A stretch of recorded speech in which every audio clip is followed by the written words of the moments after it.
Hello ನಮಸ್ಕಾರ. ನಾನು ಕೊಪ್ಪಳದಿಂದ ಶರಣ ಪಾಚಲಪ್ಪ. ನ್ಯೂಸ್ 18ಗೆ ಸ್ವಾಗತ. ನ್ಯೂಸ್ 18 ಸಬ್ಸ್ಕ್ರೈಬ್ ಆಗಿ ನ್ಯೂಸ್ 18 ಸಾಮಾಜಿಕ ಜಾಲತಾಣ ಫಾಲೋ ಮಾಡಿ. ಮುಂಗಾರು ಹಂಗಾಮು ಈಗ ಆರಂಭವಾಗ್ತಾ ಇದೆ.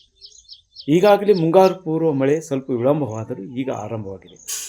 ಕೊಪ್ಪಳ ತಾಲೂಕು ಮತ್ತು ಕುಷ್ಟಗಿ ತಾಲೂಕಿನಲ್ಲಿ ಸ್ವಲ್ಪ ಅತ್ಯಧಿಕ ಮಳೆಯಾಗಿದ್ದು, ಇಲ್ಲಿವರೆಗೂ ಏನು ವಾಡಿಕೆಯಂತೆ ಈ ತಿಂಗಳು ಅಂದರೆ ಪ್ರೀ ಮಾನ್ಸೂನ್ ಏನಿದೆ ಅದಕ್ಕೆ 61 mm ಮಳೆ ಆಗಿದ್ದು 81 ಅಂದರೆ ಇನ್ನೂ ಹೆಚ್ಚಿನ ಪ್ರಮಾಣದಲ್ಲಿ ಮಳೆಯಾಗಿದೆ.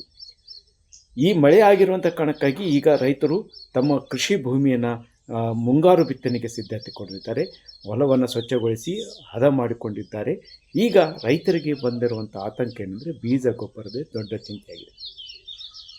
ಸಕಾಲಕ್ಕೆ ಬೀಜ ಗೊಬ್ಬರವನ್ನು ಕೊಟ್ಟರೆ ಮಾತ್ರ ರೈತರು ಬಿತ್ತನೆ ಕಾರ್ಯ ಮಾಡ್ತಾರೆ. ಈಗಾಗಲೇ ಕೃತಿಕಾ ಮಳೆ ಆರಂಭವಾಗಿದೆ. ಇನ್ನೂ ಸ್ವಲ್ಪ ದಿವಸದಲ್ಲಿ ಮೃಗಶಿರ ಇದೆ. ಈ ಮೃಗಶಿರ ಮಳೆಯ ಮುನ್ನವೇ ಬಿತ್ತನೆ ಮಾಡಬೇಕು. ಈಗ ಮಳೆ ಆರಂಭವಾಗಿರೋ ಕಾರಣಕ್ಕಾಗಿ ರೈತರು ಬಿತ್ತನೆಗೆ ಎಲ್ಲ ಸಿದ್ಧತೆಯನ್ನು ಮಾಡಿಕೊಂಡಿದ್ದಾರೆ. ಆ ಸಂದರ್ಭದಲ್ಲಿ ಇವರು ರೈತ ಸಂಪರ್ಕ ಕೇಂದ್ರಗಳಿಗೆ ಹೋದರೆ ಅಲ್ಲಿ ಬೀಜಗಳು ಮತ್ತು ಗೊಬ್ಬರ ಸಿಗ್ತಾ ಇಲ್ಲ.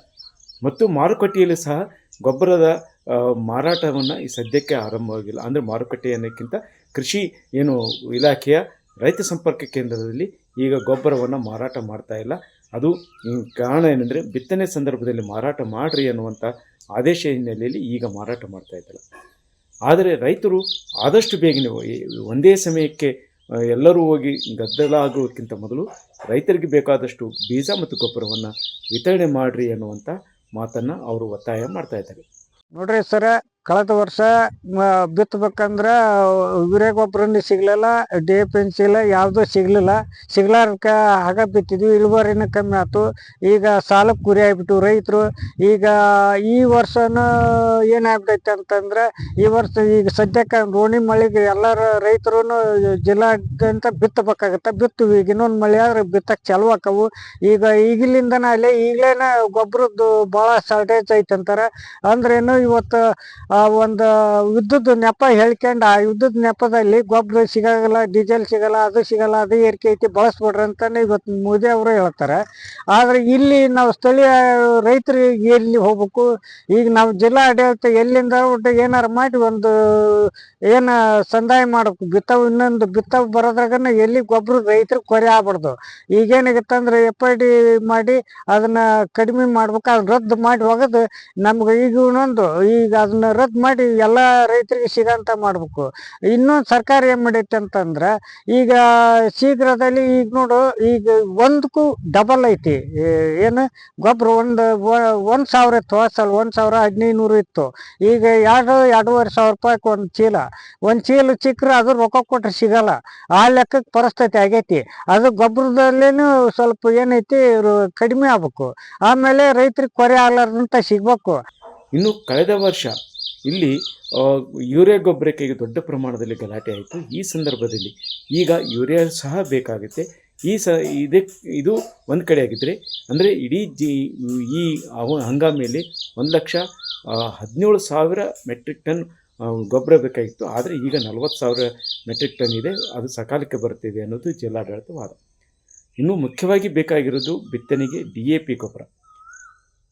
ಮಧ್ಯಪ್ರಾಚ್ಯದಲ್ಲಿ ನಡೆದಿರುವಂಥ ಯುದ್ಧದ ಪರಿಣಾಮವಾಗಿ ಈ ಬಾರಿ DAPಯಲ್ಲಿ ಕೊರತೆಯಾಗುವ ಲಕ್ಷಣಗಳಿದೆ. ಈಗ ಇರುವಂಥ ಮಾಹಿತಿ ಪ್ರಕಾರ ಈಗ ಜಿಲ್ಲೆಗೆ ಬೇಕಾಗಿರೋದು 4,000 ಚಿಲ್ಲರೆ, ಅಂದರೆ 78 ಟನ್ ಬೇಕಾಗಿತ್ತು. ಈಗಾಗಲೇ 6,100 ಇದೆ. ಹೀಗಾಗಿ ಇದು ಸ್ವಲ್ಪ ಕೊರತೆಯಾಗುವ ಸಾಧ್ಯತೆ ಇದೆ. ಅದಕ್ಕಾಗಿ ಪರ್ಯಾಯ ಗೊಬ್ಬರವನ್ನು ಬಳಸಿ ಅನ್ನೋದು ಜಿಲ್ಲಾಡಳಿತದ ಮನವಿಯಾಗಿದೆ. ಈಗ ನಮಗೆ ಯೂರಿಯಾದ್ದು ಏನಂತ ಸಮಸ್ಯೆ ಇದೆ. ನಮ್ಮಲ್ಲಿ ಏನು ಬೇಕಾಗಿತ್ತು ಯೂರಿಯಾ ಸುಮಾರು ನಮ್ಮಲ್ಲಿ ಇದುವರೆಗೂ ಒಟ್ಟು ನಮ್ಮಲ್ಲಿ ಯೂರಿಯಾ ಏನು ಬರಬೇಕಾಗಿತ್ತು ಅದು ಮೇ ತಿಂಗಳಲ್ಲಿ ಬರ್ತಾಯಿದೆ. ಸ್ವಲ್ಪ ಇವತ್ತು ನಾಳೆನೂ ಕೂಡ ಕೆಲವೊಂದು ರೇಟ್ಸ್ ಬರ್ತಾಯಿದೆ. ಸ್ವಲ್ಪ ಮಟ್ಟಿಗೆ DAP ಸಪ್ಲೈಯಲ್ಲಿ ಇನ್ನೂ ಸ್ವಲ್ಪ ಇಂಪ್ರೂವ್ಮೆಂಟ್ ಆಗಬೇಕಾಗಿದೆ. ಯೂರಿಯಾ ಬಂದಿರತಕ್ಕಂಥದ್ದನ್ನು ನಾವು 25% ಬಫರ್ ಸ್ಟಾಕಿಗೆ ಇಟ್ಕೋತಾ ಇದ್ದೀವಿ. ಸೊ ಯೂರಿಯಾಗೆ ಸಂಬಂಧಪಟ್ಟಂತೆ ಏನಂತ ಸಮಸ್ಯೆ ಇಲ್ಲ. ಸೇಲಿಗಿಲ್ರಿ, ಅಂದರೆ ಅವಶ್ಯಕತೆ ಇಲ್ಲದೆ ತೊಗೊಂಡಿಟ್ಕೊಳ್ಳೋದನ್ನು ಸ್ವಲ್ಪ ಮಾನಿಟರ್ ಮಾಡ್ತಾಯಿದ್ವಿ. ಈಗ ಯಾರಿಗಾದರೂ ಕಮರ್ಷಿಯಲ್ ಕಾಟನ್ ಇರ್ಬೋದು, ವೆಜಿಟೇಬಲ್ಸ್ ಇರ್ಬೋದು, ಅಥವಾ ಶುಗರ್ ಕೇನ್ ಇರ್ಬೋದು, ಈ ರೀತಿ ಯಾವುದಾದ್ರೂ ಬಂದರೆ ಅವುಗಳನ್ನು ನಾವು ಹಾಕ್ಕೊಳ್ತೀವಿ. ಅಂದರೆ ಕೇಳಿದ ತಕ್ಷಣ ಅವ್ರಿಗೆ ಕೊಡ್ತಾ ಇದ್ದೀವಿ. ಬಟ್ ಯಾರು ಮುಂದೆ ಇನ್ನೂ ಬೆಳೆನೇ ಬೆಳೀತಾ ಇಲ್ಲ, ಸೋಯಿಂಗೇ ಮಾಡಿಲ್ಲ ಅಂಥವ್ರು ಕೇಳಿದರೆ ಕೊಡ್ತಾ ಇಲ್ಲ. ಸೊ ಅವಶ್ಯಕತೆಗೆ ತಕ್ಕಂತೆ ವೆರಿಫೈ ಮಾಡ್ಕೊಂಡು ಕೊಡ್ತಾ ಇದ್ದೀವಿ. DAP ಬಗ್ಗೆ ನಾನು ಸಂಪೂರ್ಣವಾಗಿ ಇನ್ನೊಂದು ಸಲ ಪರಿಶೀಲನೆ ಮಾಡಿ ಹೇಳ್ತೇನೆ. ಯೂರಿಯಾದಂತೂ ಸದ್ಯಕ್ಕೆ ಏನು ತೊಂದರೆ ಇಲ್ಲ. DAP ಬದಲಿ ಸ್ವಲ್ಪ DAPದು ನಮಗೆ ಎಕ್ಸ್ಪೆಕ್ಟೆಡ್ ಲೆವೆಲಲ್ಲಿ ಸಪ್ಲೈ ಆಗಿಲ್ಲ. ಅಲ್ಲ, ಒಟ್ಟಾರೆ ನಮಗೆ ಬರಬೇಕಾಗಿರೋ DAPಯಲ್ಲಿ ಸ್ವಲ್ಪ ನಮ್ಮದು ಕಡಿಮೆನೇ ಇದೆ. ಯೂರಿಯಾ ಮಾತ್ರ ಏನು ಪ್ಲ್ಯಾನ್ ಇದೆಯೋ ಅದರ ಪ್ರಕಾರ ಬರ್ತಾ ಇದೆ. DAP ಸ್ವಲ್ಪ ಡಿಲೇ ಆಗಿದೆ.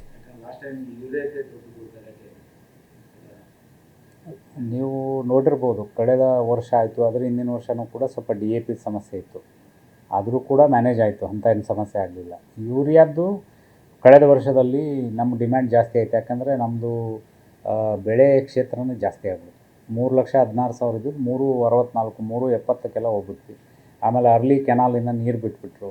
ಇರಿಗೇಷನ್ ಅಲ್ಲಿ ಇರೋದು ಜಾಸ್ತಿ ಆಯಿತು, ಡ್ರೈ ಲ್ಯಾಂಡ್ದು ಜಾಸ್ತಿ ಆಯಿತು. ಮಳೆ ಸ್ವಲ್ಪ ಬೇಗನೆ ಬಂದುಬಿಟ್ಟಿತ್ತು ಲಾಸ್ಟ್ ಟೈಮ್, ಹಾಗಾಗಿ ಸಮಸ್ಯೆ ಆಯಿತು. ಈ ಸಲ ಅಂಥದ್ದೇನು ಯೂರಿಯಾದ ಸಮಸ್ಯೆ ಈಗ ಸದ್ಯಕ್ಕಂತೂ ಇಲ್ಲ. ರೈತರು ಹೇಳೋ ಪ್ರಕಾರ ಸಕಾಲಕ್ಕೆ ಬೀಜ ಮತ್ತು ಗೊಬ್ಬರ ನೀಡಿದರೆ ಮಾತ್ರ ನಮ್ಗೆ ಅನುಕೂಲವಾಗುತ್ತೆ. ಯಾಕಂದರೆ ಕಳೆದ ಬಾರಿ ವಿಳಂಬವಾಗಿ ಯೂರಿಯಾ ನೀಡಿರುವಂತೆ ಬೆಳೆ ಬಾರದೆ ನಾವು ಸಂಕಷ್ಟಗಳಿದ್ವಿ ಮತ್ತು ಈಗ ಮಳೆ ಆಗ್ತಾಯಿದೆ. ಈ ಕಾರಣಕ್ಕಾಗಿ ನಮಗೆ ಬೀಜ ಮತ್ತು ಗೊಬ್ಬರವನ್ನು ವಿತರಿಸಣೆ ಮಾಡಿರಿ ಅನ್ನೋಂಥ ಒತ್ತಾಯ ಅವರಿಂದ ಕೇಳಿಬರ್ತಾ ಇದೆ. ಅದರ ಜೊತೆಗೆ ಕಳೆದ ಬಾರಿ ಕೊಪ್ಪಳ ಜಿಲ್ಲೆಯಲ್ಲಿ 3.62 ಲಕ್ಷ ಹೆಕ್ಟೇರ್ ಪ್ರದೇಶದಲ್ಲಿ ಬಿತ್ತನೆ ಆಗಿತ್ತು. ಈ ಬಾರಿ ಅದು ಇನ್ನೂ ಹೆಚ್ಚಾಗುವ ಸಾಧ್ಯತೆ ಇದೆ. ಈ ನಿಟ್ಟಿನಲ್ಲಿ ರೈತರು ಯಾವ ರೀತಿ ಸಿದ್ಧತೆ ಮಾಡಿಕೊಂಡಿದ್ದಾರೋ ಜಿಲ್ಲಾಡಳಿತ ಸಹ ರೈತರಿಗೆ ಸಕಾಲಕ್ಕೆ ಬೀಜ ಮತ್ತು ಗೊಬ್ಬರ ಕೊಡುವಂಥ ಪ್ರಯತ್ನ ಮಾಡಬೇಕು. ಮತ್ತು ಜೊತೆಗೆ ಈಗೇನು ಬೆಳೆ ಮತ್ತು ಆ್ಯಪ್ನಲ್ಲಿ ಬೆಳೆ ಸೇರಿಸಬೇಕು, ಅದರ ಪ್ರಮಾಣದಲ್ಲಿ ಗೊಬ್ಬರವನ್ನು ಕೊಡ್ತಾ ಇದ್ದಾರೆ.